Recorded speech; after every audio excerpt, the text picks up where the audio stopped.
Hi everyone, অনেক দিন বাদ ফিরছি একটা মিনি ব্লগ নিয়ে। আর আজকে আমি যাচ্ছি আমার বাড়ি, মানে আমার মা বাবার কাছে যাচ্ছি। আর এখন আমি আছি বর্ধমানে।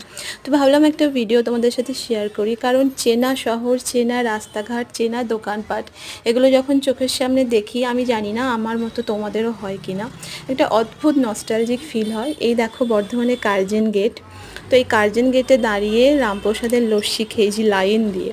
তো সেই সব স্মৃতি আজকে চোখের সামনে ভেসে উঠছে। তো রাস্তা দিয়ে যেতে যেতে আমার চেনা দোকানগুলো দেখতে পাচ্ছি। এই যে দেখছো মিষ্টির দোকানটা স্টেশনের সামনেই, এখানে কচুরি আর তার সাথে তরকারিটা যা বানায়, আমি জানি না এখনও বানায় কি না, বাট আমরা যখন কলেজে পড়তাম তখন প্রায় খেতাম, জাস্ট ওয়াও ছিল টেস্টটা।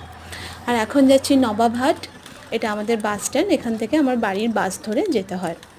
তো নিজের জায়গার বাসের নামগুলো দেখলেও মনের ভিতরে একটা অদ্ভুত আনন্দ হয়, মানে নিজের ভেতরের ছেলে মানুষগুলো আর কি জেগে ওঠে। তো আজকের ভিডিওটা এটাই তোমাদের সঙ্গে শেয়ার করলাম। তোমরাও জানিও তোমাদের এরকম ফিলিংস হয় কি না। দেখা হবে নতুন ভিডিও নিয়ে খুব শিগগিরই। টাটা।